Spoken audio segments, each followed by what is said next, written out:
Entrevista Venevisión. Líder en opinión. Por tu canal independiente, Venevisión. Hoy damos la bienvenida en Entrevista Venevisión a Didalco Bolívar, presidente de Podemos. Como siempre, un gusto. Bienvenido. Gracias, Eduardo, por la invitación. Vamos a un tema de gran interés para la opinión pública en este momento, la controversia con Guyana. Se ha nombrado, incluso directamente por parte del presidente de la República, una comisión compuesta por 3 parlamentarios, que además representan una pluralidad de signos ideológicos dentro de esta conformación.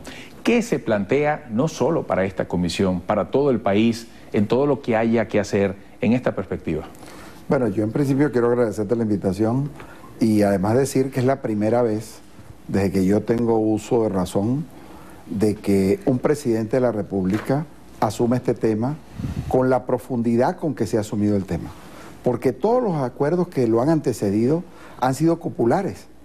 Aquí el presidente Maduro, al comparecer no solo a la Asamblea Nacional, sino al colocar en el debate de la ciudadanía, independientemente de la simpatía que pueda tener alguien por el gobierno o no, el tema colocó por primera vez un tema que trasciende a los anteriores acuerdos que se puedan haber suscrito. Y esto es una importancia y una relevancia, digamos, determinante. ¿Por qué? Porque estamos reclamando un territorio que nos pertenece y que nosotros hemos perdido de alguna otra manera la querencia. Yo te puedo decir, en mi caso, bueno, yo tuve que actualizarme, ¿no? Y me estoy actualizando, ¿no?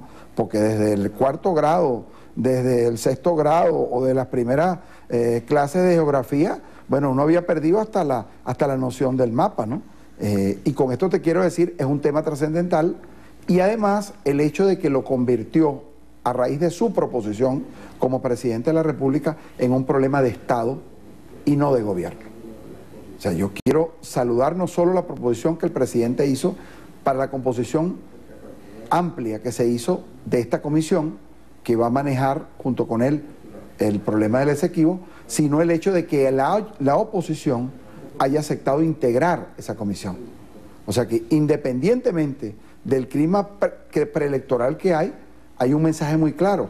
O sea, tanto una parte considerable de la oposición como del gobierno, a raíz de la propuesta del presidente de Maduro, ¿qué hizo? Bueno, prácticamente dijo, este es un problema que no lo podemos colocar en la diatriba política porque se trata que tenemos diariamente, sino en el interés nacional. Te hago esta pregunta, requiere agudeza en el análisis, a propósito de lo que acabas de decir, porque coincide esta crisis con un ambiente preelectoral.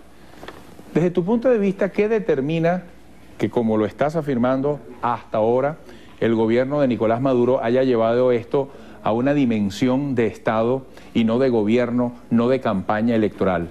¿Qué determina que se llegue hasta ese punto y no que se pase la raya para caer en lo proselitista, en lo electoral? Bueno, demuestra ¿Qué hace la diferencia? Bueno, demuestra el liderazgo que en estos momentos el presidente Nicolás Maduro está demostrando. O sea, no subordina un debate de tal trascendencia a un debate de la controversia diaria entre oposición y gobierno que vivimos diariamente, sino que se coloca por encima y convence no solo a la opinión pública, sino a los partidos opositores a integrar una comisión. ¿Qué le está diciendo? Esto no es un tema para nosotros ocuparnos de manera de diatriba, sino colocarlo como un interés nacional. Y creo que esta oposición ha actuado con responsabilidad, y eso también hay que reconocerlo. Porque otra oposición tan radical como la que hemos tenido ha podido decir no integramos esa comisión. No, la integraron, pero además otro elemento, la integran diputados que son adversos en el diarismo. O sea que hay un reconocimiento también en función de eso. Yo creo que es importante que el mensaje que llegue a Guyana y que llegue a la empresa ExxonMobil que está financiando esta campaña contra el presidente Maduro y contra Venezuela, porque no es contra el presidente Maduro, sino contra Venezuela, tenga claro de que es un país el que está afrontando esta confrontación y no un partido de gobierno. ¿Qué otros esfuerzos caben, aparte de la conformación y acción de esta comisión? Ahí estaba el IFEDEC, una institución liderada por Eduardo Fernández, proponiendo nombres, personas relacionadas con el tema desde el punto de vista histórico, legal. ¿Caben otros esfuerzos de integración a este objetivo común de todos los venezolanos? Sí, yo creo que el gobierno tiene una decisión tomada a todos los niveles. Aquí se están llamando historiadores, no solamente al pronunciamiento de respaldo que los partidos políticos estamos haciendo, sino también se están llamando historiadores, porque esto es revivir nuevamente nuestras profundidades en las necesidades de reconocer que Guyana nos pertenece. Pero no debe pertenecer solamente como un problema limítrofe. El presidente Nicolás Maduro lo que está diciendo es una cátedra, una lección, que nosotros debemos aleccionarnos, informarnos. El gobierno está editando información. Es importante que los medios escritos tengan una página referida a esto, aunque sea quincenalmente, que permita que la historia se refresque, que los propios medios radioeléctricos, como lo están haciendo en su programa de opinión, también puedan profundizar sobre un tema, aunque sea mensual, aunque sea quincenal, que permita en verdad profundizar mucho más allá, porque es la ciudadanía, en fin de cuentas, la que reafirma la condición de nacionalidad. El presidente la ejecuta, es el cuentadante, es el defensor de los intereses nacionales por decisión del voto directo de los venezolanos, como en este caso el presidente Nicolás Maduro, pero es la ciudadanía la que refuerza ese interés. Y en la medida en que la ciudadanía sea más fuerte, en la ciudadanía que sea más fuerte el conocimiento del problema y esté más informada la población, en esa medida, esa profundidad, yo estoy seguro que va a neutralizar muchas acciones que en el gobierno de Guyana se tienen en este momento hacia Venezuela. Fidalgo Bolívar, te llevo ahora a un terreno que te gusta analizar como lo económico. El tiempo ha avanzado desde que se presentaron los primeros signos de escasez en el país. Hay una alta inflación. El gobierno alega como definición de lo que está ocurriendo una guerra económica. ¿Estás de acuerdo con ese señalamiento? ¿Es solo eso? Si fuese el caso, ¿qué está por hacerse para abatir todas las variables que influyen en el tema de desabastecimiento y de alto costo de la vida? Mira, yo uso el término de acecho, que no es un término mío, ¿no? Es un término que por primera vez se lo di yo en un programa de opinión al doctor José Vicente Rangel. Este es un gobierno acechado y un proceso político acechado. Y frente al acecho, nosotros tenemos que evaluar la realidad económica hoy.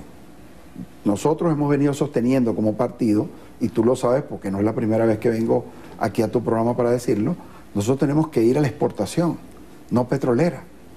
Es el momento para diversificar la economía, que fue una de las grandes ambiciones de Chávez, ¿no? Que no pudo materializarse, pero es uno de los grandes retos que el presidente Maduro. El presidente Maduro ha dado unos pasos. Primero, declaró la industrialización del país, que es un paso. Unificó organismos en sinergias públicas que son importantes para los efectos de Bancoex, para los efectos de la permisología, para los efectos de la certificación, reducir los pasos al exportador. Ahora, ¿qué tenemos nosotros ahora que tomar? Las licencias. Nosotros hemos defendido, como tú lo sabes, tanto el cacao como el café. Y hemos dicho, los cafetaleros y la gente que produce cacao en Venezuela está en condiciones de exportar por lo menos el 20% de sus productos. Yo cargo esta ley, ¿verdad?, que es después de la Biblia, digamos, mi argumento para defender. Esta es la ley que aprobó el presidente Maduro. Esta es la ley del régimen cambiario. Esta ley le permite a los propios productores menores, porque no estamos hablando de exportaciones ni siquiera grandes y pequeños. Es que un productor de café en Sanare, en Lara, o en Falcón, en Churuguara, ¿no?, por decirte dos ejemplos, o el Táchira, o Mérida, o Aragua, en la zona de San Casimiro, tiene hoy el derecho a aperturar unas cuentas en dólares, porque esta ley se lo permite, no es prohibitivo. Esto le permite que las transacciones bancarias de su mercancía, mediante su proveedor externo y su comprador, se trancen mediante el sistema financiero venezolano, porque hoy es un derecho que tiene eso. Ahora, ¿qué tenemos nosotros que tomar? Bueno, yo creo que llegó el momento, para los efectos económicos, de medir no solo responsabilidad, sino rendimiento. O sea, los funcionarios a nivel medio, bajo, ¿verdad?, al nivel más alto que pueda haber, tienen que evaluar hoy que no se trata de ser responsable, sino también medir el rendimiento. Nosotros tenemos que ver que es el momento oportuno, aún en esta crisis, de darle a por lo menos 20 productos venezolanos la posibilidad de exportar el 20% o el 10%. ¿Qué falta para que se den esas condiciones? Otorgar una licencia. Pero fíjate, otorgar una licencia, Eduardo. No, otorgar una licencia. A ganaderos, a agricultores, a productores de distintos segmentos decir que no pueden trabajar, que requieren divisas para esto, para lo otro, el agricultor que si no tiene los químicos, los fertilizantes, el ganadero. O sea, gente que dice que está mermando su capacidad productiva porque directa o indirectamente depende de unas divisas que no llegan o no llegan de manera suficiente. ¿Cómo ponderas tú esas argumentaciones? Nosotros hemos propuesto, y se lo hemos propuesto a los funcionarios del nivel económico del gobierno, ¿verdad? Porque es un gobierno que nosotros respaldamos, ¿no? Con sus aciertos y sus desaciertos. Nosotros asumimos aquí la responsabilidad, pero estamos en la obligación también de sugerir. Ahora, ¿qué hemos propuesto? Ir a un proceso bianual de actualización de precios.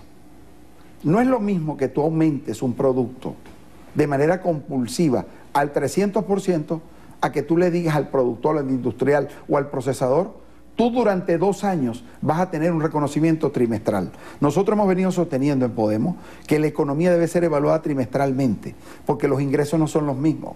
O sea, el precio del petróleo es fluctuante y es nuestra primera relación. Ahora, estamos en el momento para darle la exportación a la industria automotriz. Yo estoy seguro que compensaría cualquier empresa, cualquier productor que tú pongas, en el sentido de decir, por ejemplo, en el caso del café, de cada 100 quintales, usted va a exportar 20 quintales, el precio en dólares que es reconocido en la Bolsa de Nueva York y es el pago que recibiría ese productor cafetalero en Venezuela, compensaría cualquier estructura de costo, ¿verdad?, de esa producción. Ahora, en esa materia, te quiero decir, nosotros tenemos que otorgar las licencias, digamos, con mayor prontitud. No podemos. ¿Por qué? Porque la producción cafetalera está arrancando en este momento, pero también para los efectos industriales hace falta admitir que el proceso de exportación a veces amerita alguna certificación, empaque, calidad de empaque, porque son condiciones que las establecía antes la Comunidad Andina, ahora las establece Mercosur, pero también cualquier país está, digamos, para los efectos de su protección en términos de sus productos nacionales, a quienes nos rodean en los estados fronterizos, ameritan de alguna otra manera algunos condicionamientos y reglas y normas que debemos respetar. Bolívar, antes de concluir, para que no quede por fuera este tema interesante, ya falta muy poco para el 6 de diciembre. ¿Cómo crees tú que se va a plantear esto?